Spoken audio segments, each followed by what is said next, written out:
What's up, bros? Welcome to another Brograph Brocast. I'm Dave Koss. And I'm Matt Milstead. And the Brograph podcast. The Brograph podcast. It is about... The Brocast, if you will. The Brocast. It is about graphics, motion graphics, graphic design, 3D animation, After Effects, Cinema 4D, some visual effects, things about the industry, like what should I charge, or how do I work a business on my own? How do I make a contract? Yes. How do I pay payroll? I don't think we've done that one, but that we should add it to the list. We should add it to the list. All sorts of stuff like that. So we talk about everything in long form. No short podcasts here. 2 hours usually. Nope, none of these 6 to 12 minute podcasts. We go all the way in deep. That's what she said. And we goof around at the same time. So we're kind of like relaxed and we think we're funny, but we probably aren't. We talk about everything. So we're going to go ahead and get started. We're going to talk about this week, because this week we were going to have P. Diddy on as a guest, but Matt got sick yesterday. Yes. I ate too much Chinese food. That'll do it. Yep. MSG, dog. MSG. Man, I've been fighting these headaches too. Like I don't know whether it's allergies or what. MSG. Yeah, no. It gives you headaches. No, I don't think it does. It supposedly does. No, I don't think it does. I swear I think you're wrong. I swear I saw on Reddit the other day, like there's been like a really long standing study on MSG, and it does not actually give you headaches. Oh. No, anyway. If Reddit said it. For Reddit said it, it must be true. We're also watching the Iowa caucus right now. So we are. So if you hear us get excited, that's why. Because Donald Trump is winning. Yeah. No. I can't say that with a straight face. So P. Diddy, he was going to be on, but because you were sick, he was going to do today. Then he realized he was going to have dinner tonight, so we just pushed him till next week, because we're also going to be on Monday, which works out perfect for him. Because next Sunday is the Super Bowl, so we're not going to do a show during the Super Bowl. I mean, we could, but all we'd talk about is Super Bowl graphics. Probably. You know, Madden 2016 said that Carolina is going to win. I believe that. Are they ever accurate? Yeah, almost all the time. Like, they've only not been accurate, like, maybe twice. I don't know anything about football. I really don't. I know. I invited you to the Super Bowl party that I had that one year, and you didn't come. I think I had something actually going on, though. No, I think you originally said you were going to come, and then you just bailed at the last minute. That doesn't sound like me. No, that does sound more like me, yes. So, okay, so another guest we're going to have on, Sage of Shadow, we are tentatively scheduled for February 21st. He's one of the moderators from Cinema 4D subreddit. Does he know that? Yes. Okay. Yes, I've been talking to him about it, and cool. I'm kind of waiting to find out because of where he's at and getting a hold of a good microphone, and we're trying to work that out. Because the way we record, we like for the other person to have a microphone that's decent on the other end, so they can record their end, so it doesn't sound like they're talking in a cell phone. Yeah, like a choppy Skype conversation. We would prefer like the Sprint network versus like AT&T, to where you can hear that pin drop. Was that Sprint or was that? Don't remember. Pretty sure that was MCI or something. MCI, yeah. And that was long distance phone calls. It wasn't even cell phones. So half our audience doesn't even remember that. So, because we're old. Yes. I tried an abstract attempt this week, and I just tossed it. Oh, really? Because I... For your almost daily? Yes, I tried. Like, you can't even like be like, this is my almost daily attempt. Here's my garbage in a pile. Here's my garbage. So I made a cool looking wallpaper base texture, and I'm saving that because I like it. And I made a cool floor texture, which I like, and I'm saving that. But I started putting stuff in the scene, and I'm like, oh, there's no reason I'm doing this. Like, there was no art to it. There was no reason for it. I was just like, I don't know. You're your biggest critic. I want it to be something, and I'm like, I'm just putting. Then I did to put a vase in there, and it sucked. And then a children's top, and no, it was horrible. It was just I'm trying to. I did it on purpose so I could see what is the appeal of doing abstract geometry in a scene. No idea. Is there anything artistic to it? I mean, it depends. If you like that kind of thing, I like modern art. It's all, modern art's all about just getting a feeling, making people feel stuff, whether it's anger or happiness. You should have posted it because it made you. I know it made you feel something. Put it all together. Just put all my attempts into one scene. I made a snowman with my kid today. Those are like the easiest things to model. In cinema? Yeah. I've made literally like 15 snowmen with my daughter. Because every time she wants to do 3D, she sits down and she's going to make another snowman. I'm like, we could maybe branch out at some point. I made 15. I just made one and then I did a cloner object.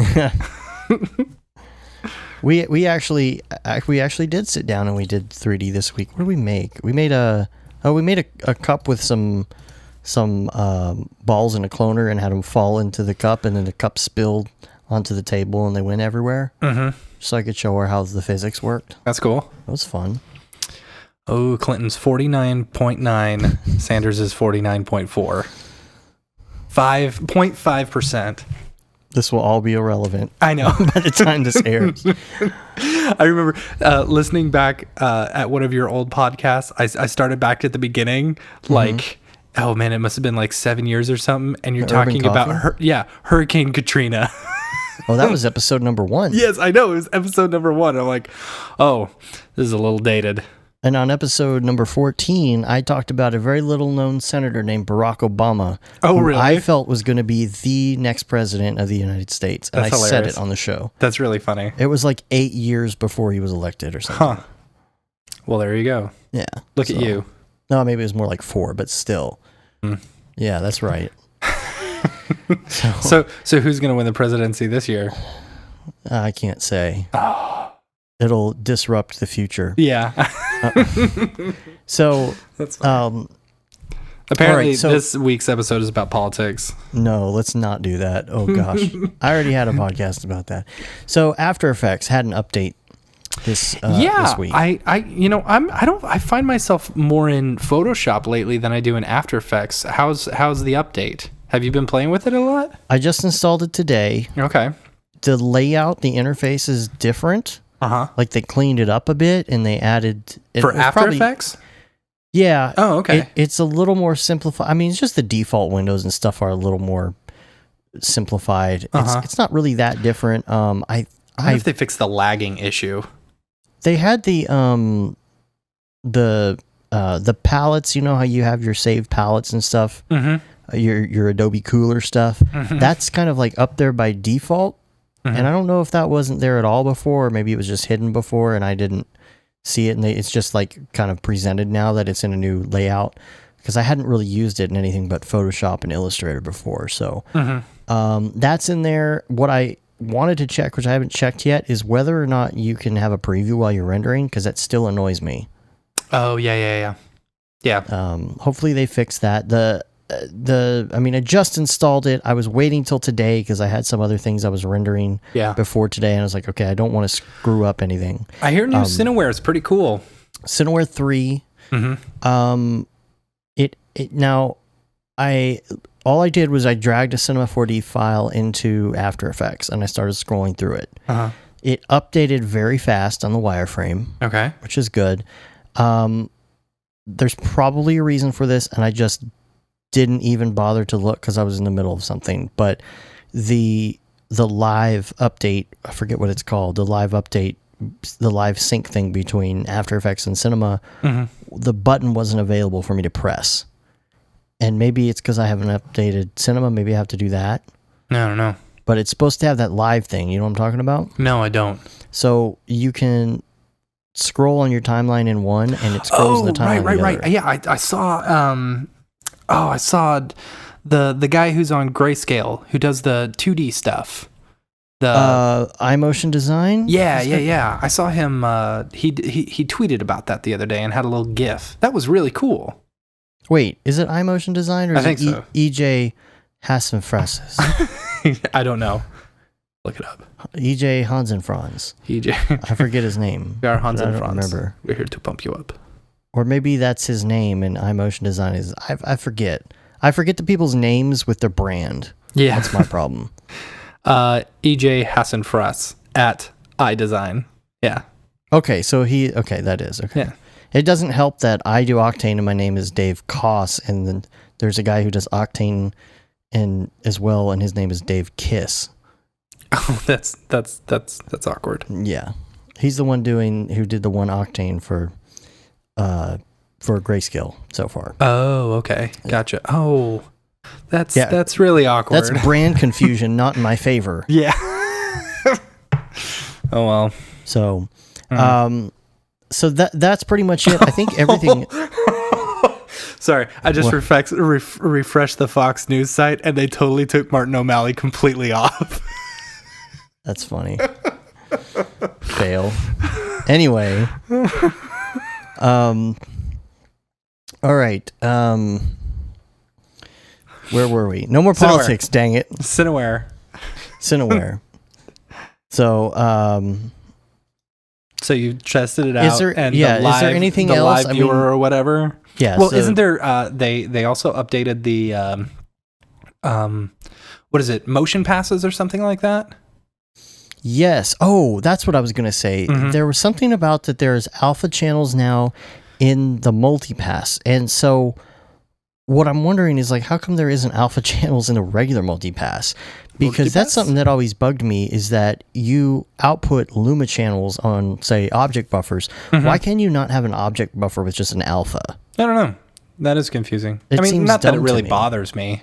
Well, you have to take the extra step to do a set mat, or no, you don't.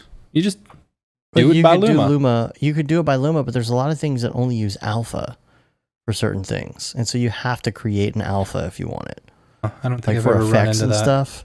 If you're pulling like effects, you have to. Anyway, I mean, it's fine if you're a Nuke, because in Nuke you can actually just pull that channel straight out. But Nuke. I was just curious. I haven't had enough time to play with that yet, and you know, I used to be the type of person where every time there was an update, I would automatically install everything right away, right off the bat. I know. Right, same here. I guess it's one of those things where maybe it's a time thing. Like maybe back in the day, I had the time to screw around with it and it was wrong. I could put it back, but I don't have the time to mess with it now. Yeah, so I know. Get up in the morning, you got like 5 things to do for your whole day, and it's like, okay, if I hit After Effects update, it might screw it up, and that that's true. take up all the time of my entire day to get these 5 things done. So there's other updates too. So also this week, I sent out 1099s, like you do. You know what? And I've got a guy who sent out a 1099 to me, you know, mm-hmm. and then texted me today after I had already had it for a week and said, "Hey, I'm sending you another one." I said, "Is this instead of the other one?" He said, "No, it's on top of." Really? On top of? You can't. I'm like, you're giving me 2 separate 1099s? You can't do that. You have to file an amendment. Why don't you? It's annoying. He did this to me last year too. Under a different company name? No, it's the same company. He had to give me like 3 different 1099s because he kept on messing it up. It's like anyway. That doesn't seem right, because you're supposed to actually file a separate one. It's not going to match. Like, is he filing both of those with the government? Because they'll say... I don't know. I have no idea. That's going to cause a red flag on one of you. And so my work, right? I get my my W-2 or whatever back, and mm-hmm. they've got my wrong social security number. Oh, so you don't have to report anything? No, my number was wrong. Yeah, so you don't have to report it. Right. So like... I don't know. And so then I told them, and they're like, "Okay, we'll get it fixed." They get me a new one, and it still got the wrong number. I had to get 3 different W-2s before they finally had it right. Stupid. Now, we had one guy actually that worked for both of us just on like one project a piece for me, and then for the 2 of us combined, for me and you, and Lance. Right. But like. But it was interesting because I had to send him 2, and it was like, it's crazy. It was like, but it worked in our favor because it was split up. So anyway, the 1099 thing, here's something interesting that came up that I had never heard before. Now, I don't know if this is new or what, but it said if you paid any people like this through a debit card, that you don't have to report it. What? And I was like, what does that mean? So like there's a question mark box, and I look it up, and I look at the text on it. It says, if you made any payments to contractors by credit card, debit card, gift card, or a third-party network like PayPal, the IRS requires you to exclude those amounts from your 1099 miscellaneous forms. Now, that's weird. I researched this. We pay all of our stuff through Square Cash. Through Square Cash. But that isn't a debit. That's a reverse debit. So what does that mean? I have no idea. But I looked into it, and it says that those entities like PayPal and debit card networks or whatever report that money to the government. I'm like, I don't think they do. I don't think that they know what that is and that they report it. So I went ahead and I reported it anyway. Well, good. Because you're not going to get in trouble for reporting it anyway. Yeah. You know what I mean? Like, I just thought, okay, I don't think a Square Cash reverse debit, I don't think Square Cash is going to 1099 the money that I transferred to people that way. Mm-hmm. So. Weird. You know, I know because we use Square Cash for everything. Well, except the people that we have to pay more than $2,000. Right, which isn't very often. Yeah, which isn't very often in a chunk like that. But, you know, I was just like, I don't believe that. I don't believe that. I don't believe that Visa is going to someone and reporting that as miscellaneous income. Yeah. So, something to look at. If you haven't already filed your 1099s, which you should have done already. Yeah. But, yeah. And for those of you not in the United States. Yeah. I don't know what you do. No idea. DFWC4D. I've been thinking about it more. Okay. So, There was a After Effects, like the Creative Pro user group or whatever. I think there's a guy in Dallas. His name's I want to say it's Tim Armstrong, and he runs the DFW Creative Pro user group. Yes, I know that name. I know who you're talking about. Yeah, and I think they had one just either this week or last week or something like that. I don't know. I talked to him about interest in the Cinema 4D Club. About 5 years ago, when I first had the idea, before I even met you, and I registered the name. Oh, really? And then it kind of like fell off the radar, but I've held on to the domain names for it. And I got the Twitter and the whole thing. So he was interested at the time, and I think I have him on a list, but I'll have to go around to those people from back in the day and see if they're still interested. We had somebody on Reddit who was actually interested from Houston. Cool. And I hit him up and I'm like, oh yeah, you know, send me your info. And then it turns out that he's Zubair. Is that how you pronounce Zubair? it? Zubair? One of our listeners. Oh. Which I didn't realize at the time. So anyway, I hope I pronounced that right. I don't have it written down. I'm trying to remember.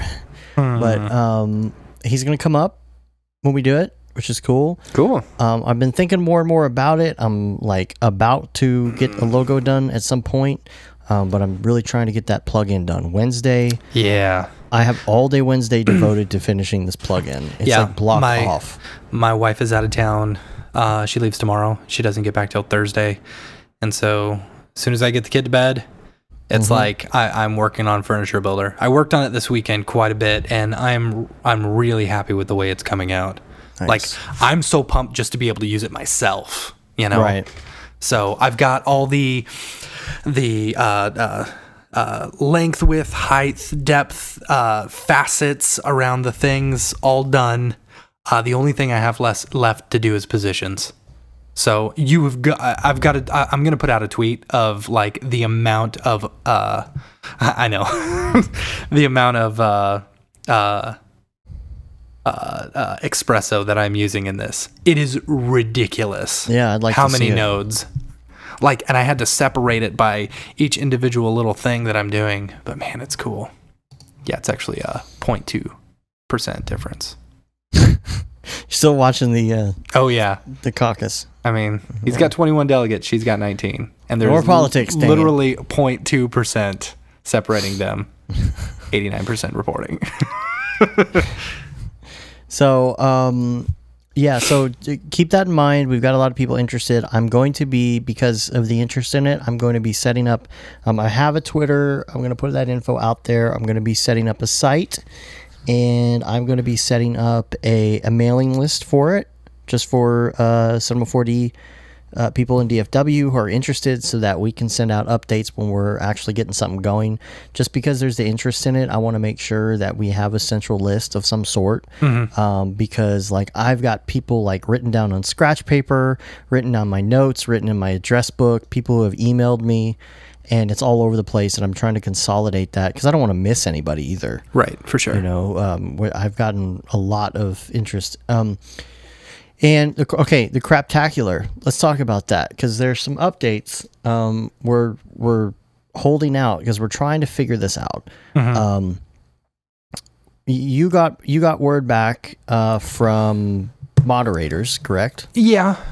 Yeah, And I mentioned it to him, and everyone else, all the other mods are throwing out different ideas and stuff like that. We said we'd need to. So basically, if we're gonna run a contest along with the subreddit and stuff, what they want is to kind of like us to tell them to submit it through the subreddit. That way, we kind of bring people to the subreddit and stuff, which is cool, you know?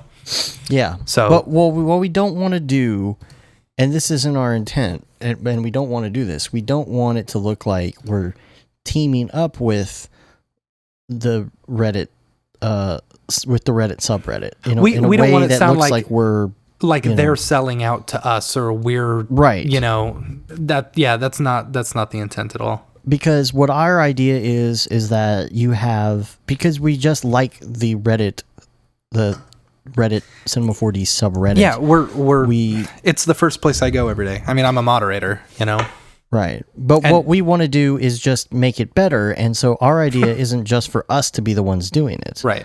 Like we want like different tutorial sites and motion graphics people to submit their own ideas for contests. And so like we'd love to get, you know, Pixel Lab or Grayscale Gorilla or want something, you know, to MotionWorks, run their contest through the subreddit. That would be fun. Yeah, and so it would be like whatever their idea is, that would be the contest for the month. So that's why we're a little delayed on it, because if we could get the Reddit people involved, it would be a little bit bigger contest. And so we'd rather do it that way if they're going to go for it. So we're working out the details on that. Word. So, okay. Artist of the Week. We have an Artist of the Week? I do not remember where I came across this reel. It could have been on the subreddit for all I know. I cannot remember. I've seen this person before, but I just watched the demo. It's Kerr Motion Design. I'm sure people have heard of Trevor Kerr before, and I believe he did stuff for Deadmau5. So there's some really great stuff, but this demo reel is freaking off the charts. Yeah, and the music for it, by the way, Royksop remix of one of my favorite songs of theirs. And he's doing like so good. Super widescreen. Yes. That's cool. I like it. But man, this stuff looks so good. There's your mountain projection mapping tutorial. Right. Yeah, I doubt that. It was probably, I didn't write this in. It was probably that, what's that terrain generator everybody's using now? I don't know. Hold on. Let me, somebody did a tutorial on it today, and I need to put that in the show notes because that was a good tutorial, although it doesn't show anything about Cinema 4D. It's, I've seen a whole bunch of people talking about it. Landscape, World Machine? World Machine. Okay. Yeah, I'm here, grabbing I'll send you the link. I got it. Oh, okay. I'm going to put it in here. Let's see, links. Is World Machine free? I don't World think Machine so. Octane After Effects tutorial. That's cool. Now, but it's not Cinema 4D Octane. It's just the regular render engine. Oh, okay. But it doesn't matter. I mean, you could bring it in. But anyway, this reel, man, is so good. Like, it's one of those slick. where, like turn the music up and turn the subs up and like let it rip. Turn it up and rip the knob off. Jeez. Okay, it looks like a lot of now is this jeez, you think it's like Houdini or yes, yeah, a lot of it. There's Octane, V-Ray, Houdini, Nuke. There's if you look at his CV, That's which is cool. on his site, it's a link to a Google Doc. He talks about everything he's done, everything that he uses, and I have a link here that'll also be in the show notes, which is links to his Nuke scripts. Oh, cool. And it is insane. I've seen crazier because we know Joe. This is ridiculous scripts. But it's really cool to see the breakdown, and it makes me want to get more into Nuke. Man. Gosh, not enough freaking hours in the day. I know. This is good stuff. It's so good. What's the music again? Roykstop. I like it. They're the ones that did the Always Something to Remind Me that was in the... Always something there to remind me. No, not that one. No. No, it's no, Mr. Matty is wrong. That's the Geico commercial where the caveman is going through the airport and he sees he's on the little conveyor belt and he sees the ad, one of the original Geico ads with the caveman. I don't remember. And it's that, so you've probably heard their music in one way or another before. But it's like a remix of one of my favorite songs of theirs already, so that made it awesome right there. By the way, we talked about, I had seen Madeon recently, and this morning I was like, I wonder if they're coming back to Dallas anytime soon. Already coming back. Coming back in 2 days. I was like, are you really? kidding me? Yeah. Are you going to go see him? I don't think I can, man. It's a weeknight. Yeah, you're going to be out of town too. Are you going out of town this weekend? No. Oh. No. Oh. No, not till next week. So that's our artist of the week. Check it out. He's good Gonna stuff. have the links up, and we'll have hopefully a page dedicated as well. All right, here's some links. We've got lab work plants. Okay. And this is, I guess you would consider this kind of an alternative to what's that other one called? Carbon? Carbon scatter? Carbon scatter. Yeah. I believe that LabWork just introduced Octane compatible kits. So Cool. This is something you couldn't use in Octane before until I think this week.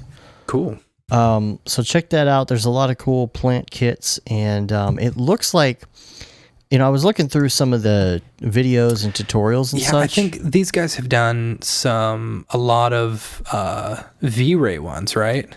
Yes, it was V-Ray before, and they added Octane. Oh man, that's awesome. Reading. Yeah, because the V-Ray ones were awesome. They were way good. Mm-hmm. Very good looking. And the other thing about it too is, like, from what I remember seeing in the videos, like, it scrolled like butter. And that's what I like, because I remember using Carbon, like the viewport would get a little wonky. Yeah, totally. And so, I would love to check one of these out. They're a little spendy though. I don't know if there's a demo you can try or not. I was playing around with, speaking of V-Ray and Octane, I was playing around with 3ds Max Octane. Do you know, because V-Ray is so used in 3ds Max, that Octane has the ability to convert the V-Ray materials over to Octane ones in 3ds Max? Well, that's not fair. I know. I wish they would do that in Cinema 4D, I don't know. We should be able to create a plugin for that. Yeah, well, maybe if we get this off the ground, we make some money, we can hire a developer to do all our bidding. Totes. That's all I want to do. I just want to hire a dude to make all my programs for me. Your programs, you mean? My programs. Get it right. Sorry. The website I was talking about last week, where like you can do like auto generation of horribly cliche and worn out infographic videos. Yeah. I found the link, so I have it in there. It's called Webville, but Villee. So Webville? Yeah, and so you can, like, look at all their different types of motion graphics and stuff, and I don't know. It bugs me. I just thought I would throw it out there so you can see, because this is where it's going. Like, it's going to be like every website is going to have one of these. Yeah. So I mean, Animated it sucks. explainer videos. Oh man, I just shudder anytime anybody says, "Oh, I want to do like one of those whiteboard animations." I'm like, no, you don't. No, you don't want to do that. No. Like, you do not want to do those videos. Please, for the love of God, do not do those. Because anytime I see one of those, I'm like, oh, it's a pyramid scheme on the internet. I don't even... You tell two friends, and then they tell two friends. Yeah. And then we all use WebVilly. God. Don't use WebVilly. Here's a good question. Why does my Octane Alpha channel still have a nasty 1 pixel line around the bottom of my image? Is it the... I'm pretty sure because he's not using a straight alpha. Yeah, probably not. Just you know what? Here, speaking of alphas and stuff in Octane, so here's something that's very annoying and also very awesome. So in architectural stuff like renders and interior renders and stuff, you want to keep your lines straight. Like I've come into that problem a lot where your lines kind of, like bow out when you're using a short, like 36 millimeter lens. Well, what's awesome is Octane has the ability, it's one little click button and it says like perspective correction or something, and it will keep all your lines straight. Which is... Where is that? It's in your camera settings. Let me open up. Okay, I gotta look for this because I've never seen that button. It's so awesome. It's very, very awesome. So whenever you're doing interior stuff, you can click on this little, let me see, Octane dialog. Hopefully it doesn't. Octane camera. Yeah, and then it's in your thin lens. It's perspective correction. You click on it, and then it'll keep everything straight. Under thin lens. Perspective correction. It's just a little click button. Like, I wish the standard Cinema 4D camera had a way of doing this. It's right there. It is I never really paid attention so to awesome. It is so awesome because I've been doing all these like big interior scenes lately, and they've been getting on to me. They're like, "Well, no, we can't be having it move like this, Well, let's try a 400 millimeter lens." I'm like, "You don't want to use a 400 millimeter lens on an inside." They're like, "Well, let's try an 80 millimeter lens," and I'm like, "Is that how it's done? I don't know." And these guys are like supposed to be professional interior people, and it's like, so I start looking up on YouTube and they're like, "Oh, we're using a 25 millimeter tilt shift lens," and I'm like, you idiots. But that's because IRL they're using Lightroom, and you have lens correction. Right. For the profile of the camera that you have. Anyway, the lenses you have. So perspective correction is freaking awesome. But one problem that I found with perspective correction is rendering out object buffers. Because normally I would render out an object buffer, So what I've started doing is rendering them in Octane, my object buffers, but I'm rendering out as, what is it? Oh wow! This is all new settings in Octane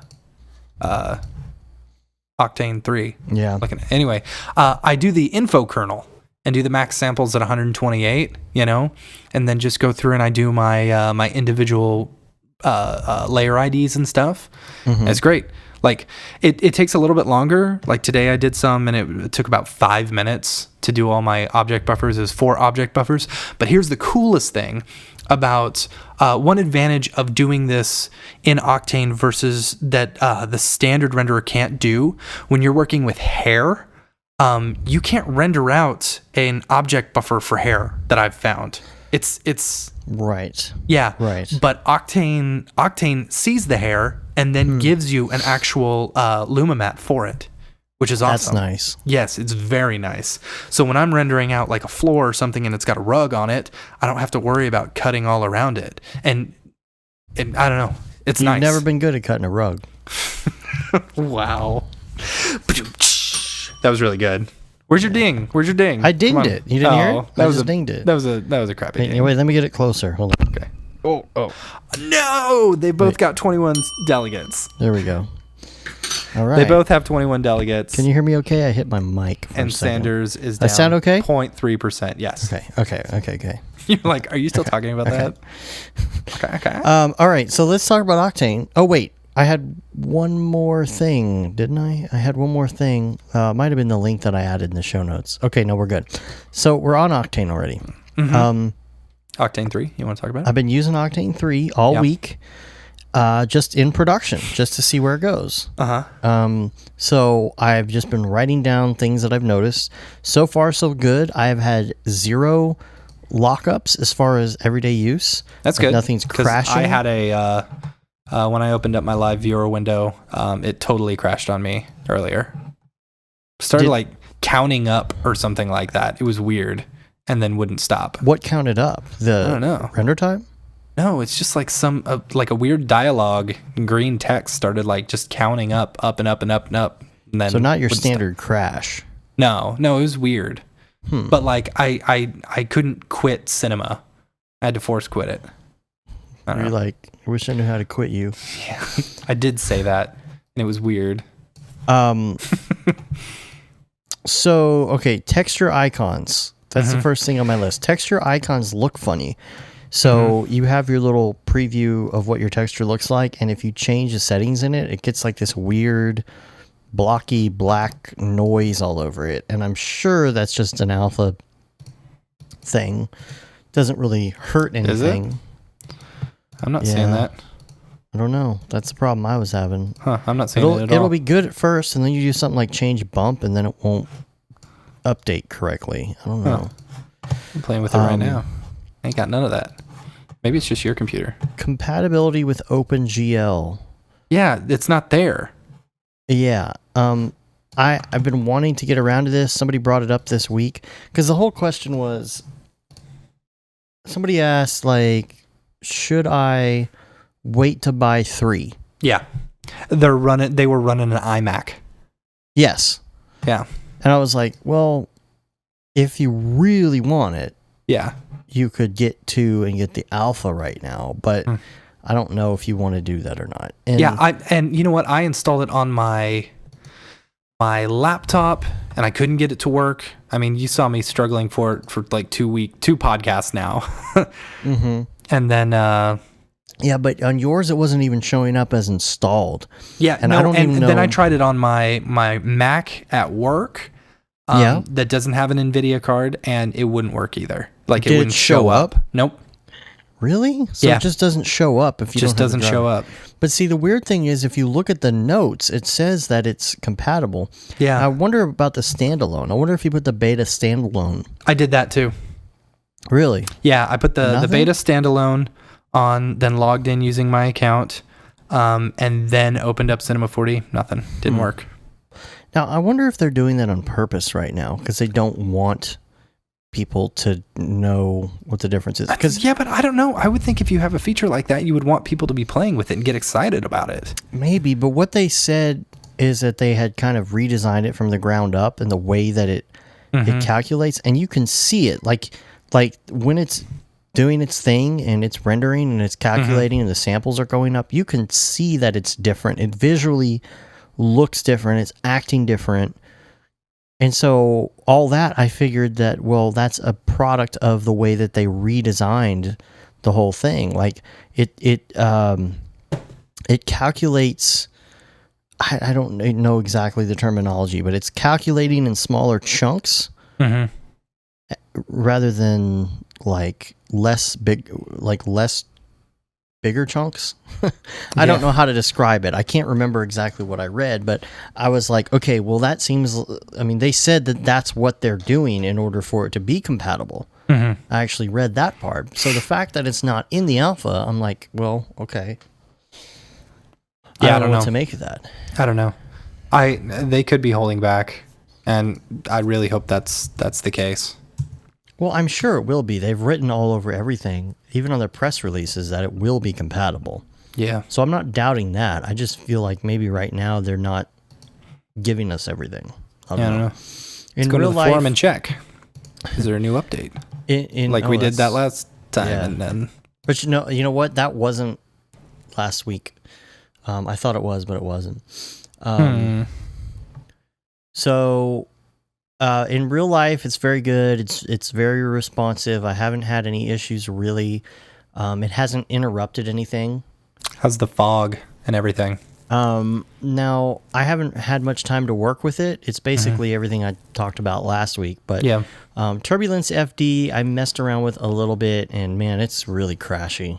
Is it real crashy? Like I couldn't get it to do what I wanted it to do at all. Like it would just crash every time. I was just doing something basic just to see if it worked. I mean, on his notes it says here's a work in progress alpha. Be careful about Turbulence FD usage. There's a bug on it. Okay. Well, it causes crashes when you don't have cached frames or deleted caches.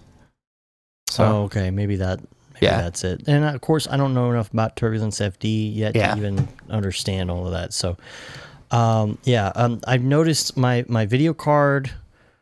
As of last week, I think I mentioned it. It was freaking out when I had it installed. Like it was getting glitches and stuff everywhere. And it was doing it throughout the week. The only thing was I hadn't actually reset my computer because it was still running great. I don't have to reset much. And so I had to go over to my Windows side. And once I moved back from the Windows side to this side, it didn't have that issue. So I've had that issue from time to time, even with 2, where you just, you do some weird, crazy stuff with it and you just kind of push your cards to the limit or whatever. You do like a crap ton of rendering. And your card is kind of like freaking out at that point. You start getting these little glitches in your window here and there, and it always seems to me that a reset makes it go away. Everything's fine. It's just like there's an extra electron floating around in there somewhere. So that's good. I noticed some of the lights are not updating. That is one thing I noticed. The lights always update. Like you don't have to recalculate geometry to update lights. And I noticed like I would move some lights around and they would disappear and like be off when they're supposed to be on. That's weird. You just had to refresh and it was fine. But that's just one thing I noticed. They added a lock ratio button to the scaling. What do you mean?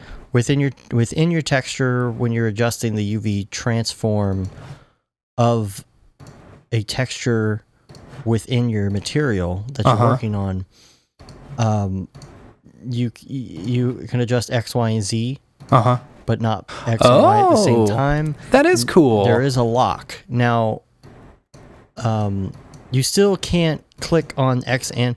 Because usually you can click on X and on Y, and if you hold down Control or Shift or whatever it is, you can scroll both in the regular Cinema 4D, and a regular thing in Cinema 4D. That's something you can do in the Brograph Octane lighting plugin. Oh, snap. You can click on X and Y at the same time and do them both. But to get around this, I don't know why it doesn't work in the first place, but to get around this, they added a tick box to where you can click and lock the aspect ratio. Did you know that you could hit the Alt button while you're dragging your little slider and it'll go much slower? It's the same as when if you're adjusting the up or down arrow on a number, you can adjust point value by holding that. Oh, really? Yeah. Holy so you don't crap. have to type 0.1, 0.2, you just hold it down. Jeez. And it usually goes to whatever point value you have set. So if you had like 0.1, it will do 0.1, 0.2. If you had 0.01, it will do 0.01, 0.02, I think. Well, that's cool. Yeah. Huh. That's nice. Did you notice that the refresh button, like it's not green once you can refresh it again? You know what I'm saying? That always confused me anyway. Really? Yes. It never confused me. I could never remember. If it was green, it means that it wasn't calculating, and it was done calculating. Yes. If it was green, it was done calculating. If it's just black or dark gray, it means it was still calculating. But see, now it's What? I want it to rotate or do something. Oh, like, yeah, just to that's a tell cool me it's idea. calculating. Right. Like, just tell me it's calculating by rotating, and then stop when it's, because sometimes I hit it or have you ever hit the button or thought you hit the button and you're sitting there waiting? And you're like, how come this isn't calculating? Yeah, the worst is when you've got like a 2 million polygon scene, and then you click it, and it takes like 2 minutes, and you don't know whether it's done or not. So you click it again right as it shows up. Yeah, and or you do that, and then you're really in trouble because sometimes it'll crash when you do that. Yeah. Yeah. Good stuff. Mixed textures. You had a note about mixed textures. Tell me what. Oh no, I've just been using them a lot lately. I really like them. Now that I'm finally getting the hang of stuff. I feel like I don't know. You ever hit that point where you don't really learn a lot, and then like all of a sudden you kind of something just clicks, and you kind of just get it. You know, that's kind of where I was with mixed textures this week. An espresso. Oh my gosh, espresso. Dude, I'm telling you, espresso is awesome. Now that I know it, it's so simple.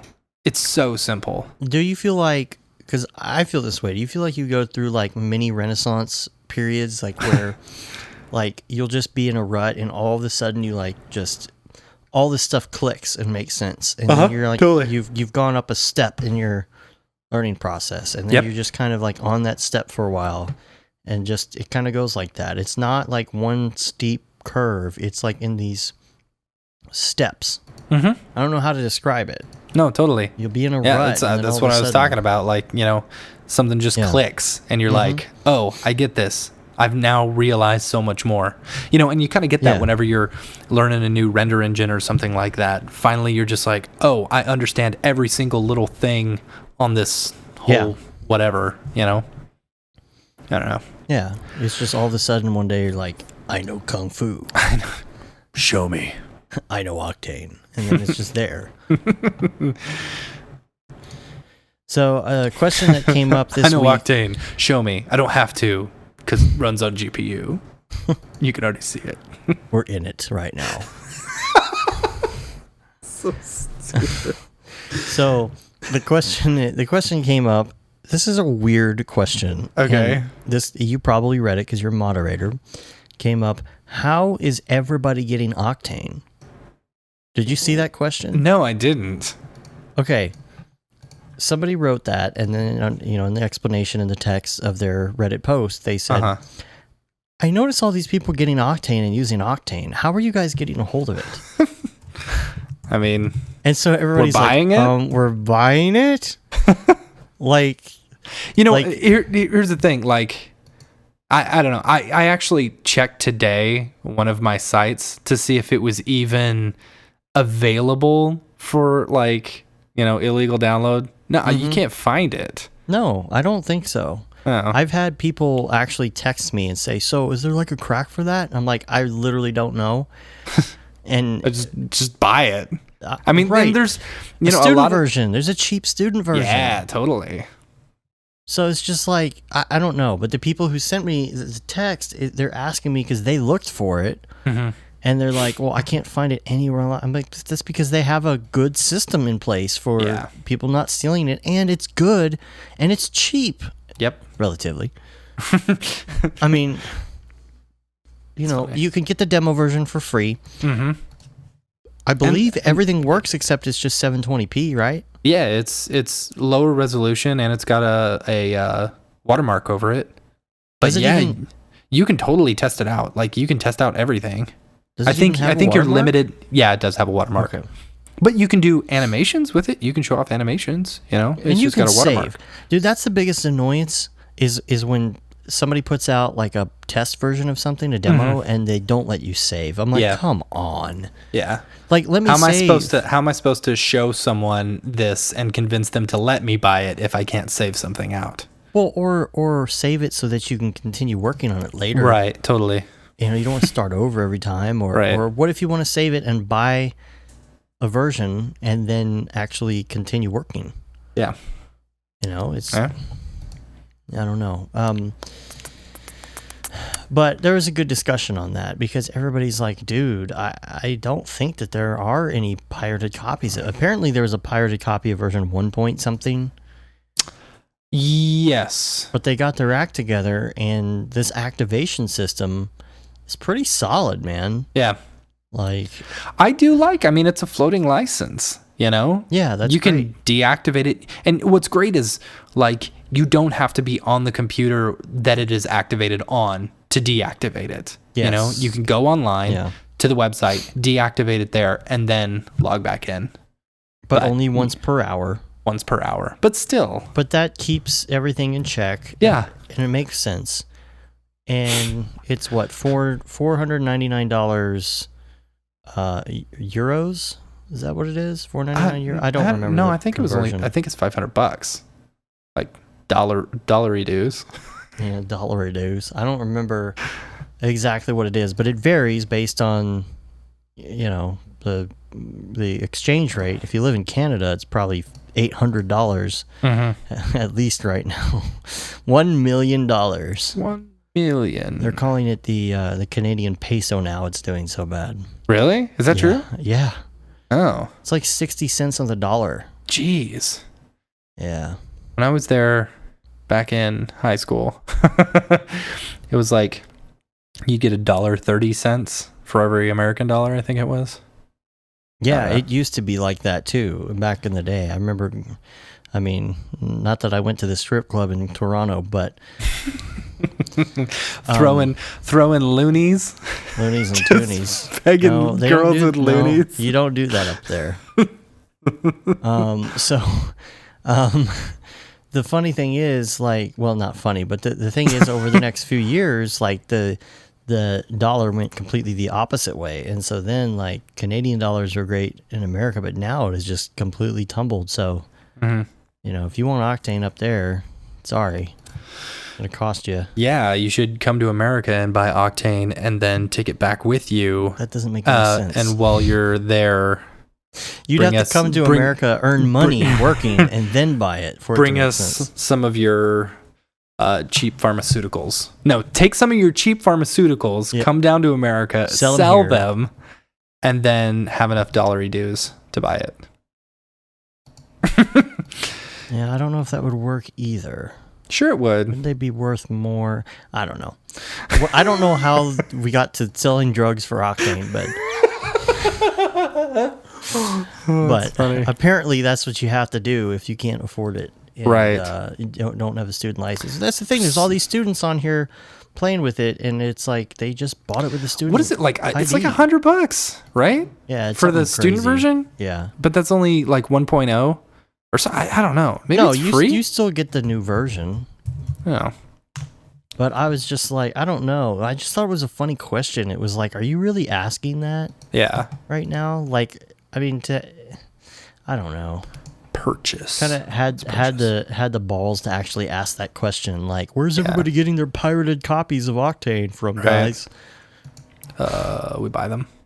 We buy them. We buy them. That's the answer. So, all right, I got an open question for you, for me, and everybody listening. Everybody. Which would be. How do you feel about sponsored blog posts on our website? Because I like it because there's more money in my pocket. Well, yeah, but renderfarm.nu. Yeah, I did think that was weird. Was sweating us a bit this week on the yeah, on the they Twitters. were. And I was like, dude, get off me! Like, get off my nuts, yo. I was like they just kept going on. Hey, do you use a render farm? I'm like, no, I don't. I use Octane. Well, you know, it could be a lot faster if you just use a render farm. I'm like, but I use Octane because it also looks good and it looks better. Yeah, but it's so much faster. I'm like, it doesn't matter that it's faster. Like, I don't want to go back to standard rendering. Here's a question. Do they have GPU render farms? No. What is this place again? Renderfarm.nu. And I'm not knocking them. I'm just saying, like, I'm trying to tell, like, I don't know that they know what Octane is. Maybe they should do some GPU farms. Now that I would pay for. Within reach. But the question was, does everybody on your site have Octane? Are you going out, you know, and pushing like everything Cinema 4D or what? And, you know, so I'm like, if you would like to talk about sponsorship, you can email me or use our contact form on the website. By the way, we need to get Squarespace as a sponsor. I didn't realize that we didn't, because we have contact forms on some of our other sites. Didn't realize we didn't have a contact form on Brograph. I literally told them to use our contact form, realized it didn't exist, and built a contact form on Squarespace before they went to the site and contacted us through our contact form. That's funny. In like literally 10 minutes tops. RenderFarm.nu doesn't even have R17. V-Ray for cinema. It's got V-Ray, Advanced Renderer, Physical Render, Standard Renderer, Hot 4D plugin. What's that? I've heard of that before, and I don't remember what that Cam? is. What's Scooby Cam? I've heard of Hot 4D, but here's the question again. But it's not. It's not. No Octane, no Maxwell, no Octane. But here's the thing: not everybody who listens and watches our tutorials is using Octane. Obviously, like we teach a lot of like technique and stuff, right? Yeah. So it's a question of how, like, I don't know. How would we present it? Would we have a sponsored post? Would it be on the side? Would it be within? I mean, it would obviously say sponsored, because they kept saying, well, we can write a blog post for you to post. I'm like, no, it doesn't work that way. I'm not just going to post whatever you give me. Yeah. You're going to pay for it. I said, it's like sponsorship. I'm going to send them, I haven't sent them anything back yet. I'm going to send them something and say, here's our sponsorship rates, whatever it is, we'll give them a good deal, but it's going to be something that says sponsored on it. I was just like, Render Farm. What we want to do with our site is to make money off of it. For just $3.75 a day? $3.75 a day? I don't know. There's no period or anything. That may be would be $375. $375 a day? $375 dues. Dollary dues. Well, you could buy a quad core processor i7 you can book their entire render $400 for $375 a day. Just go buy Octane. Yeah. 2 days pays for Octane. Right? But that's of course, if you're not doing Octane, I get that. Yeah. But I don't know. It's just something to think about. I want us to be able to make money or whatever, but I want to make it very clear if somebody like that is like has a write-up that it's something that we are being paid to do. So, just looking for maybe some feedback on that or whatever. I don't know. Yeah. Clinton's got 22 delegates. Sanders has 21. 95% in. A lot can happen in 5%. Drone warping photos. Drone warping. Yeah, you should look at the photos? link that I sent you in the notes. And I'm trying to figure out how to do this because this looks like a lot of fun. Okay. And I have a drone. So weren't you out running it today? Yesterday it was gorgeous in Texas, by the way. Oh, that's cool. Like Inception. Yeah, it's like Inception, except I don't know how he's doing it, because at first I'm like, oh, he's just taking a bunch of pictures. But if you look at the perspective, it's like he starts at ground level and then he goes up in the air, and that's how he creates the horizon. I don't know how it's done. That is way cool. I'm trying to figure out if there's like a technique or if he just has to hand do some of this stuff in Photoshop. That stadium one is really cool. Yeah, I got to figure it out, man. It'd be really fun to try. I wonder if you can't fly it sideways, can you? No, God, no. But you can have your camera be straight ahead. Yeah. Being straight ahead, and then as you go up, as you go up, changes, it goes down. Yeah. Maybe he's got some sort of automated process or something. That's what I'm trying to figure out. That's cool. That's really cool. These belong in an art gallery. First comment. That's cool. Yeah, it's been really nice in Dallas. Like, yeah, it has. We did a lot this weekend. It was like 72 degrees all weekend, so I finally got some drone flying in. Word. And biking and playground and geocaching and yeah, I saw you guys went out geocaching. That's so funny. There's a park near us. You can spend the whole day there. You can go regular biking, mountain biking. There's multiple parks. There's all this land. You can have picnics. You can go hiking. You can go fishing. Like, it's ridiculous. And it's all right here. That's fun. Let's see. What else do I have in other? That's it for other. Okay, here's a new topic for the show. And here's something I thought we could possibly get into at some times because this is related. Oh, I wanted to give a shout out to I was thinking about it today or the other day. The t-shirt. Who did we send the t-shirt to? Oh, yes. It's Casey. It's Casey, right? Oh, was it? Okay. No. Yeah. Is it? Yeah, it's Casey. Okay, Casey. You better send us a picture. Oh, yes. Was it delivered? I believe it may have only been delivered yesterday. Oh. Well, if it is, because it was Hawaii. We need a picture. Yeah. Because Amazon Prime and Hawaii are not It's not the same. Yeah. Now I need to look it up. Pretty sure. Amazon delivered. Brograph. No Brograph T. Yes, it was Casey. I'm gonna see. What does it say? Delivery date pending. We'll have an email to you as soon as we have a delivery date. Casey, you're still waiting for this? I'm going to track this package. It was supposed to be there. Original estimate. Yeah, I was right. January 27th. Now expected by February 2nd. OMG. Tomorrow. OMG. You're going to have it tomorrow when you hear this podcast. You're going to be listening to it and you're going to be like, what? What? I'm wearing it. I don't get it. If you're wearing it right now, you better send us a picture. Time shifting. Send us a picture and we'll plaster it all over social media. Yeah, we will. You will be the face of Brograph for 48 hours. Well, while we're on the subject, then let's talk about Casey's email that we got. Let's do it. Because Casey says, thank you for shouting out the question I had. Remember last week we were talking about brute force and whether or not, you should use physics or whatnot. Yeah. So we got a link to the final product. I'm not going to link that because it's a private video. Yeah. But I just wanted wanted to say I loved it. I thought it was great. I actually felt like maybe we helped somebody for once. Yeah, totally.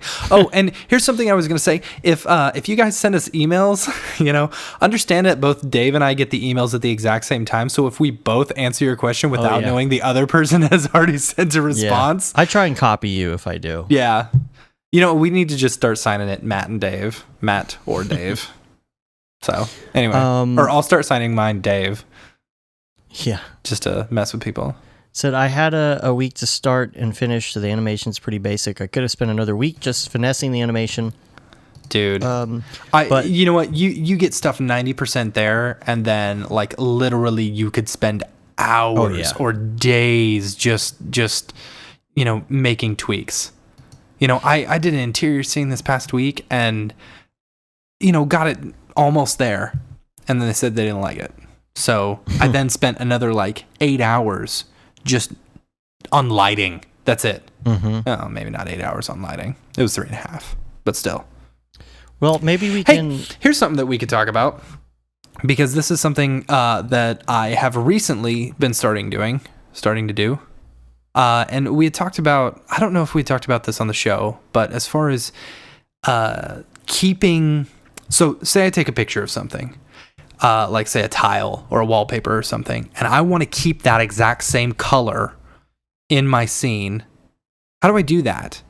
I'm working in a linear space, a linear workspace. Yeah, you told me about this earlier in the week. Working in EXR 32-bit, but and I've tried, say for example, my picture is taken under flash bulbs, which is 5,500 Kelvin. So I set all my lights for 5,500 Kelvin. It still doesn't come out right. Well, because it's additive. Okay. I mean, it's not okay, let's take this into the real world. Okay, you have a piece of tile in the real world. It wasn't shot at anything. It's real molecules. And it's being hit with 5,600K lights. So it's going to show up 5600K. If you shoot something 5600K, I mean, I guess if it's white balanced, you would want it white balanced correctly. I mean, that would be white. It seems like it should show up if it's white balanced. Yeah, I can't.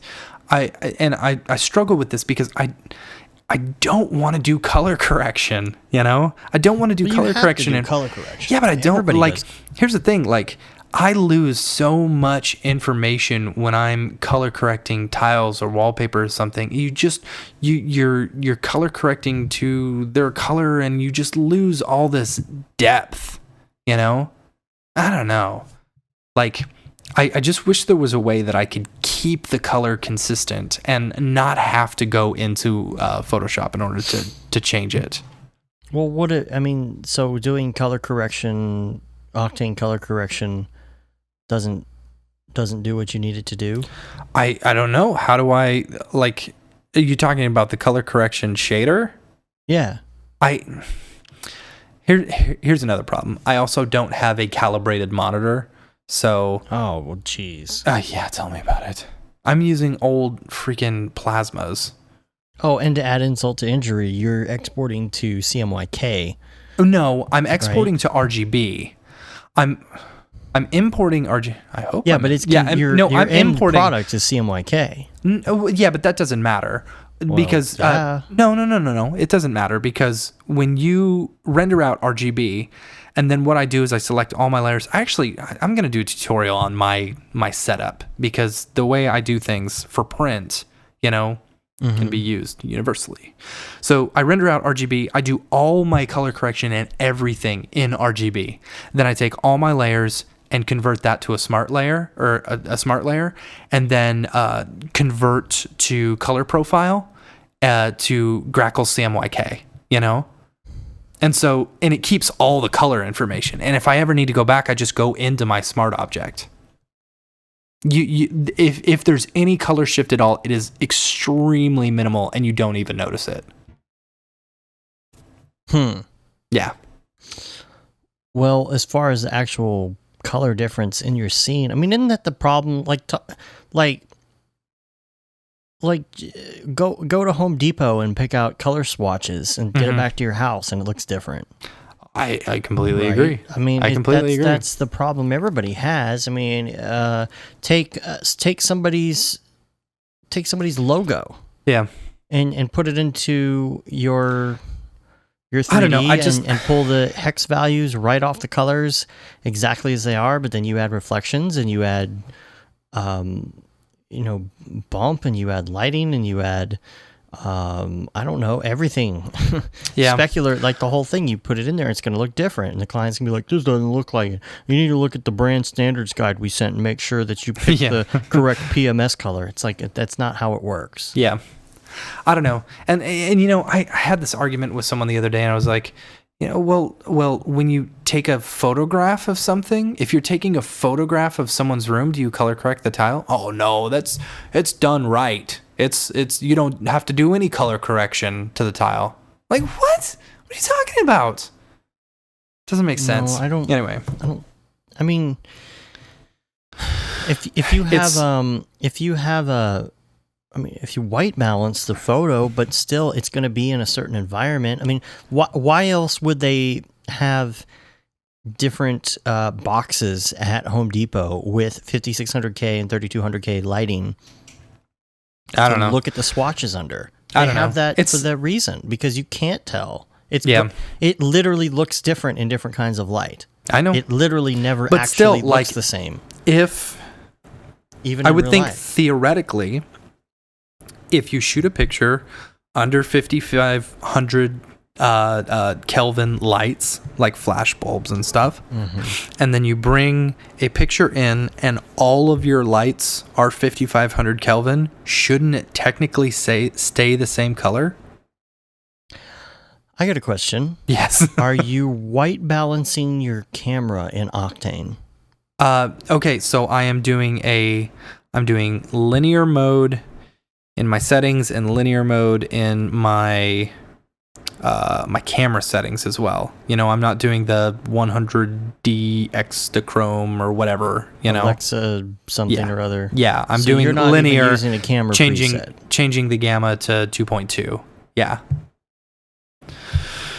Because you can white balance in there. Have you tried different white balance? I mean, I white balance to white.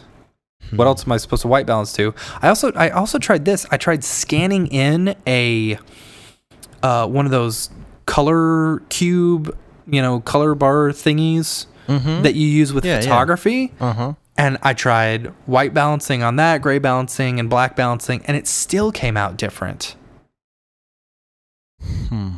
Like, I rendered it out as if it were in the scene, I scanned it in and then threw it in my scene and rendered it out as if it were like an actual color card that was in my scene. And this is on path tracing. No, this is on direct lighting. Okay. Well, that could have something to do with it. Yeah. Maybe not all the way, but I mean, bounces off of things cast colors onto other things. Yeah.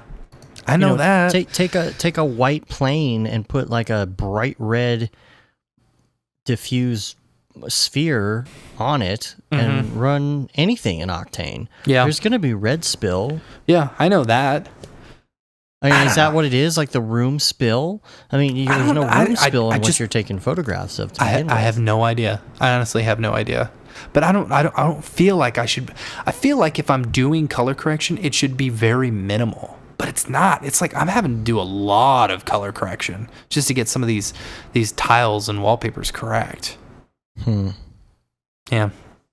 Anyway, that's the struggle that of the week or 2 weeks or the month or my life that I've been dealing with. Well, let's talk about advertising. Okay.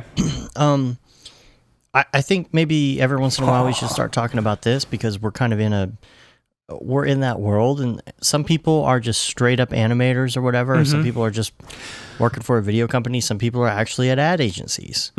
It's something that we've worked at both marketing and advertising agencies.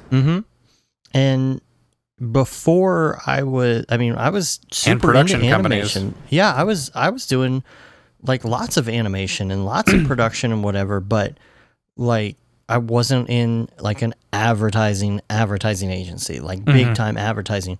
And there is quite a difference. So it would be kind of cool to sometimes do some sort of, segment or something. Yeah. And talk about that world. And the first thing that came to mind was something that I saw on a billboard this week. Okay. Now, I don't know if you're aware. I'm probably more aware because of the industries I've been working in. But beer, like, crappy beer. Sorry. like Bud Light. Yes. Is Bernie tied again? Is that why? It's 50 to 50. She's got 657. He's got 654. It's like literally a 0.2% difference right now. But she's got 22 delegates. He's got 21. Man. 93% reporting in. Jeez, okay, so the brought to you by Fox News. Yeah, the Bud Light. Let's say Bud Light, Coors Light, Budweiser, all of those. Their big threat right now is craft beer. Yeah, like IPAs and stuff like that. Right, because they're just gaining popularity. That's what people want. They want something with some actual flavor. Something that doesn't taste like water or Sprite as a beer. When I drank beer, I was, which was like, I haven't had a drink in 8 years. But the, 8 years? Is it 10 years? Jeez, it's been a long time. I was always a full flavored Budweiser guy. Just because I like the taste of beer. I thought it was good. So yeah, and that's really what it is people like the taste of beer. There's the whole lumbersexual phase where that every man goes through. Well, it started as hipster, and then it like changed to this weird hybrid hipster with beard and then into the whole lumberjack, full-on lumberjack phase. And throughout that phase, the popularity of the craft beers became more and more. You know, so the bigger your beard and more coiffed it was, the more outlandish, you know, like rare beer you had to drink. You know, so this has been a big threat to these different, you know, generic beers, generic like, you know, Keystone. Aren't the beer? Yeah, but Keystone's crap. Well, it's just water. So is Bud Light. I mean, that's the thing. And so like they've been buying out some of these craft beers because they want to get into it. They've been doing their own craft, but they're scared of it. They're taking away their market share. So from an advertising perspective, like what would you think you would want to do in order to make yourself more attractive? Let's say you're Budweiser. Boob job right there. Yes. Budweiser with boobs. I think they make a little koozie that looks like that. There's no, I'm talking about me boob job. Oh. I would get a boob job. So there's but mostly a breast reduction. There's hobbyists though. Like there's hobbyists out there, and like this is their thing. Are like brewing their own beer. They're brewing their own beer. That's where a lot of these little beers and stuff come from. That's why people like it, right? And this applies to other industries too. Let's just say, okay, let's say you and me, for example. Okay, we're running our business now.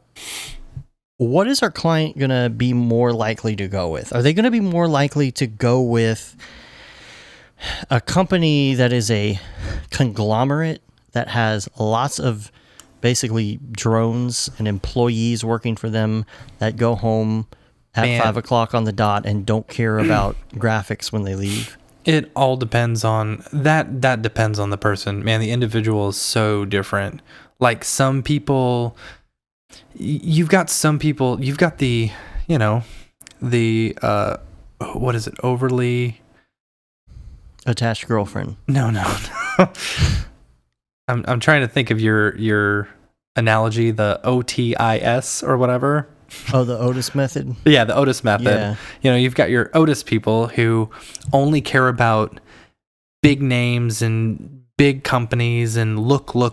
You know, it's all about who I'm working for. I had a guy one time call me about a job, a freelance gig, and he's like, he had no idea about anything. And he's like, so what are you shooting on? Are you shooting on red? I'm like, no. I'm mostly shooting on the 5D as of right now. Oh, okay. Shooting on whatever I need to shoot on, not on whatever is popular. Yeah. So like, and like didn't hear a word from him. Yes, that's why I'm charging you 10 times as much. Yeah. And so like I didn't hear from him at all after that because, you know, I didn't shoot on red. It's the only thing he knew. You know, some people are all about like the name. And I don't know. Some people just want, you know, and you can get good quality with some of these big companies. You know, you can get it fast but not cheap because they got a lot of overhead. You know, but those same guys who are doing all the work are also running some of these smaller businesses. You know, but see, I'm picking out new carpet right now. Okay, because the theater room flooded. Right now, I could go. Why don't you go for hardwood? Okay, because it's a theater. I don't want echo everywhere. Okay. But and I hate. I can't stand. I love a carpeted room. Oh, really? But yes. Oh, I can't stand hardwood. I don't like it at all. So here's my three choices. You've got your Home Depots. You got your Lowe's. Right. But and there's the one thing that you will get from them is consistency. Yeah. Okay. Yeah. So Lowe's is always more expensive. And it's going to be more expensive, but you're going to get the consistency. You're going to get the guarantee. Well, for the most part, that you know, even if they do a bad job, it's a big corporation, so it's most likely they're going to fix their mistake because they can do it, and it's not as big of a deal cost-wise for them to just go have someone fix it, you know, or something's under warranty, whatever. That's Bud Light. That's Budweiser, right? They're the big conglomerate. But when it comes down to the details, maybe the person who installs it doesn't care if they're doing a good job because they're the employee, right? Yeah, totally. And so then you have the opposite spectrum. Okay. Yeah, that's my fence that I was telling you about. Yes. You want to tell the story? Sure. So, because of the tornado, we lost our fence. And so a lot of people around our neighborhood. Now, my fence backs up to technically two. So my back fence technically backs up to 2 houses. But there's about a 2-foot overlap with the one catty corner to me. So what happened previously was my fence was just backed up to his fence. Well, this guy's getting his fence replaced, and the company that he hired decides to cut off 2 feet of my fence in order to make way for his fence to go in 6 inches. So ridiculous. And so, like, it's because he didn't measure correctly, and so, like, he's running his fence straight along a line, then he realizes he's gone 6 feet or 6 inches too far in, so he just cut off my fence. So, and the thing is, if you have a shared fence, legally, you have to get the other person's permission before you replace that fence, and the guy didn't get that. So, needless to say, him and I had some choice words, and I threw a few vulgarities out there at him, and the neighbors were poking their head over the fence and listening in, and then the neighbor came over and he basically told him he was in the wrong, and so he's like, oh yeah, fine, I'll come out Thursday and fix it. The neighbor he was doing it for told him he was in the wrong? No, the neighbor, my next door neighbor, who had my back, basically. Yeah. Okay, I got you. So, I don't know. It's a pain. Now, this person one thing. If you're going to do your job, no, it's not. It's just some independent contractor. And here's the thing: it's some independent contractor who does a terrible job, and he's basically he's a piranha. Someone who's basically jumping into the area of tornado victims who are looking to get work done, and they need it done, and he's going to give them a cheap deal and do a crappy job, right. Or he's going to take as much money as he possibly can because, here's one thing. Like I got a quote for getting all my stuff done, and then this is probably totally off the subject. and so like the guy was like, oh yeah, well send me your insurance adjustment thing and I'll take a look at it and I'll get you a quote. So the guy sent me a quote back. It is exactly how much they covered. I'm like, well, that doesn't seem right. Oh, that happens all the time, yeah, dude. So then all the time. I had another guy come by and I was like, okay, yeah, just send me a quote. And so he sent me a quote, and it's like thousands of dollars difference to do the exact same thing. And I'm like, well, why? Well, I don't get it. I don't get it. That's ridiculous. Yeah, that's insurance. And so it's just because these people are just trying to make money off of other people's, sadness and heartbreak.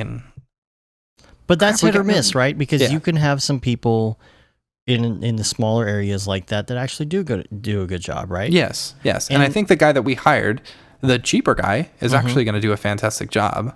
So, but you never know. And there's that bottom of the barrel. Like, you've seen my kitchen paint job? I got it done kind of a brown. Yeah. Now, brown. It didn't turn out the way that I liked it. You can see drips. The edges are awful. I've never noticed, but okay. But it is bad. It's not what I had in mind. Again, it comes back, first of all, to the color deal at Home Depot about what things look like in different lights. Yeah. But it comes down to, like, I wanted to go super, super cheap. And so I went with this, like, person where I questioned his legality, but, it wasn't my place to ask for identification, and... it was on don't the have Jeep, to send him an I-9. I did have to have somebody translate from time to time. That's funny. The whole thing is there's a middle ground, I feel like, and these are the small businesses. They're not one-man shops. They're not big corporate conglomerates. We're going to bring this back around to advertising, trust me. Yeah. Okay, so with the middle ground businesses, I feel like you're in a good position because they are the ones struggling. They're the ones trying to beat out the big guys. They're the ones who really want to do a good job. They have people who have probably been in the business for a long time and really know what they're doing that have started these companies. Because they're the ones that were successful. There were maybe a lot of those little guys who were one-man shops, and a lot of them failed because they did do a bad job. But the ones that were successful, they kept doing it, and then they got more and more help, and then they kind of filtered through their help and found people that were good at doing what they did, and they started the small business. Mm-hmm. I feel like those are the people who really enjoy what they're doing. Mm-hmm. And when it comes to, let's take that back around. Let's take it back to craft beers. Mm-hmm. Okay, there's people who homebrew. Mm-hmm. There's your Bud Lights, and then there's people in the middle who are making the craft beers. They have a very small business that's some sort of distillery, and they're actually, they have a small business going. They're selling locally. They might be selling regionally, and they're starting to get bought out by the bigger ones because they're getting scared because people really like their product. Mm-hmm. They like their product because it's also their hobby. Mm-hmm. You and me, we do Cinema 4D for fun. We do Cinema 4D for a job. We do it on the side. We do it when we have nothing to do, when we're bored. And we do a podcast about it every week because we like to talk about it. So you could probably say that it's our hobby. Now, that being said, if we bring this back around to advertising, when you're in the advertising industry, you have to take these things into consideration.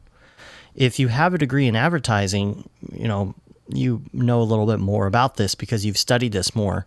But in the advertising business, you have to think in the mindset of the consumer of that product. You have to think in the mindset of your client and what industry they're in and what's best for them and what's going to bring them more clients or bring them more customers. What I would say if I were in advertising for Budweiser and I was scared of these hobbyists is I would want to push as hard as I could that my employees and the people working for me as Budweiser were really into brewing. They love craft beers. Kind of like what the advertising that Samuel Adams does. I don't know. What is it? It's all like, they're all like, we're brewers, blah, blah, blah. Here's our hops. Here's our barley. Herb-a-derb. We have beards.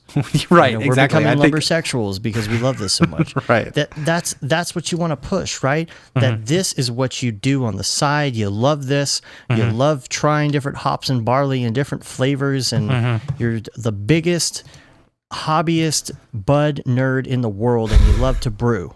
All this to say, let me tell you what Budweiser's new billboard advertising campaign is. Okay. This isn't a hobby.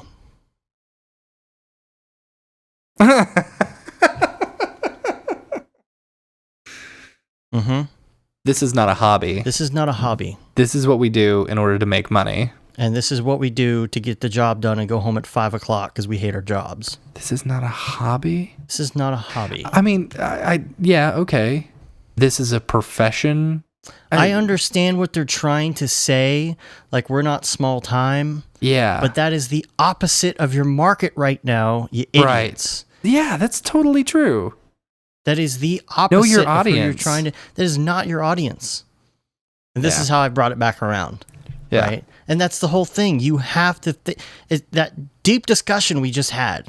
As an advertising agency... As somebody who is researching the market that they're going to go out and do an ad for, you're going to look into all of that. You're going to try and figure this out. You're going to be like, what does this need right now? What's going to draw somebody in? And I'm going down the highway and I see that in Budweiser, this isn't a hobby. Like, what? Yeah. That's exactly the opposite of anything that I would want to hear from you. I would want you to say we're branching into like smaller craft beers and... it just doesn't make any sense. I barely like Bud as it is. Now you're telling me that it's just another batch of some crap you threw in a can somewhere. This is not a hobby. This is water. Yeah. All right. That's why it tastes so crappy because it's know your audience. Know your audience. Yep. Anyway, so that's it. Bernie's still down. But not by much. Only by like 0.2%. Oh. 95% in. Oh, down 0.3%. You're losing all our Trump listeners right now, you realize? Oh, man. It's funny. Actually, what I'm showing is 50-50. Yeah, it's 50-50, but I like looking at the Google one because it's got the points. So 49.9 versus 49.6. What's weird is Hillary's got one more delegate than Bernie. Anywho. I just need them to either tie delegates or him be above her. Anywho, no matter who you vote for, I gotta say, get out there and vote. Yeah, totally. Like, don't sit on your butt or think, well, I'm in a red state, so if I vote blue, there's no way. Well, we're both in red states. It's always going to be in red state. Well, I mean, we are in the same state. We're in the same state. Or same thing the other way. Like, if you're red and you're in a blue state and you're like, oh, well, that'll never change. It changes, but it only changes because you decided to actually go vote. And that multiplied by millions of people actually equals some sort of change. So it doesn't matter who you want to win or whatnot, or what country you're in, vote. Yep. I mean, if you can vote. Yep. Hopefully, I mean, I don't know. Can any countries that don't vote listen to us? I don't know. I guess China. Can they listen to us in China? I don't know. Can we get through the firewall? Probably not. Those are Chinese listeners. Yeah. Hit us up. And speaking of hitting us up, you can hit us up in many ways. You can rate us on iTunes, first of all, because that helps us. I do this every week once you start talking about the rating on iTunes, and I go and look it up. No, I phase. Last week I did. I apologize. I totally did. Like, you started talking, and I was just like... Leave a review. I don't think we've gotten a review in a little while. Yeah, that's what I'm looking up right now. Another review.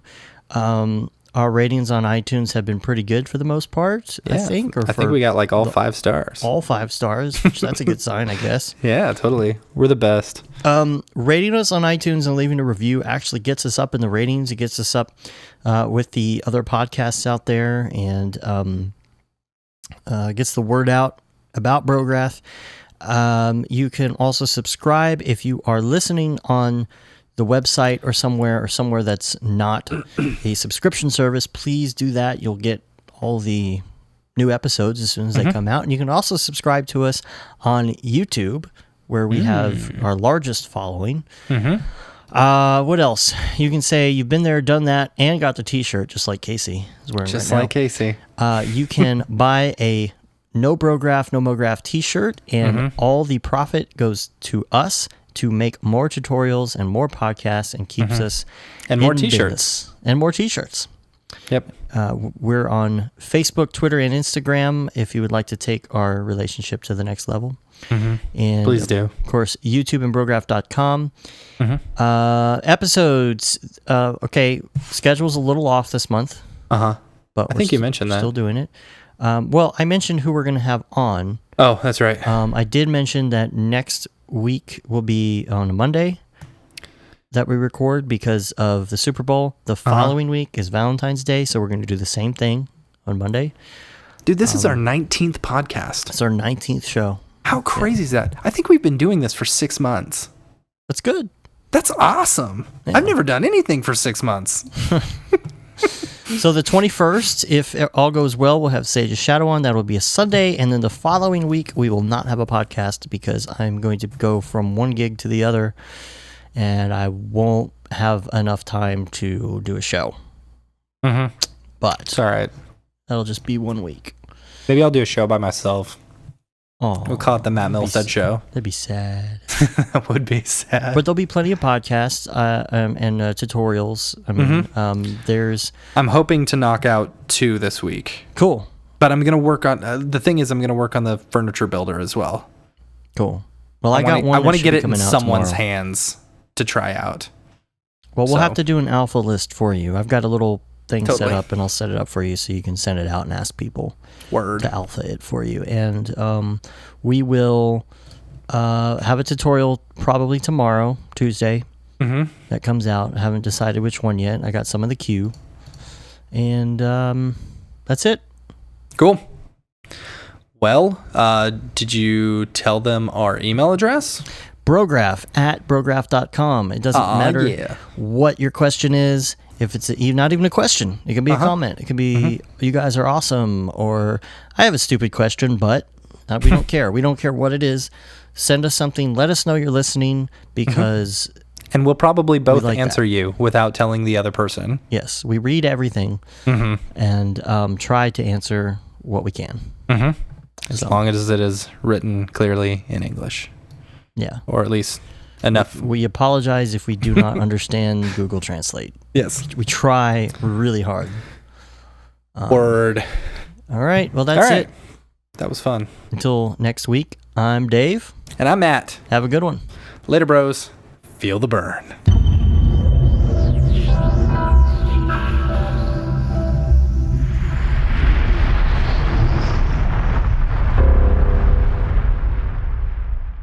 It's pretty good, I guess.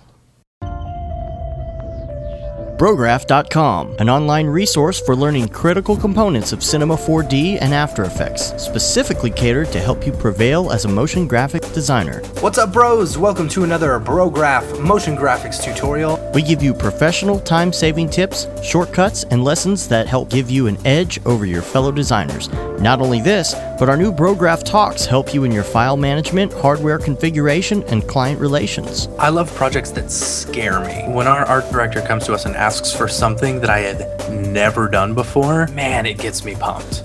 Join us for live sessions, check out our crazy Cinema 4D experiments, or just watch our Fun with Brograph series, where we show you practical applications for techniques learned in previous tutorials. Do this from the beginning, and your client is going to respect that, and they're going to respect you, and they're going to respect your time. Subscribe today and get automatic updates on the latest tutorials, tricks, tips, and inspiration brought to you by industry professionals Dave Koss and Matt Milstead, all with a slight dash of dry humor peppered in. Real nice banana.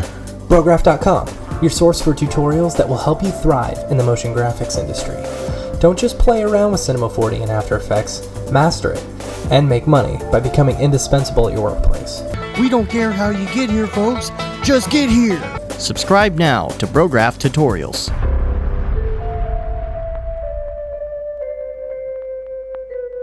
It's pretty good, I guess.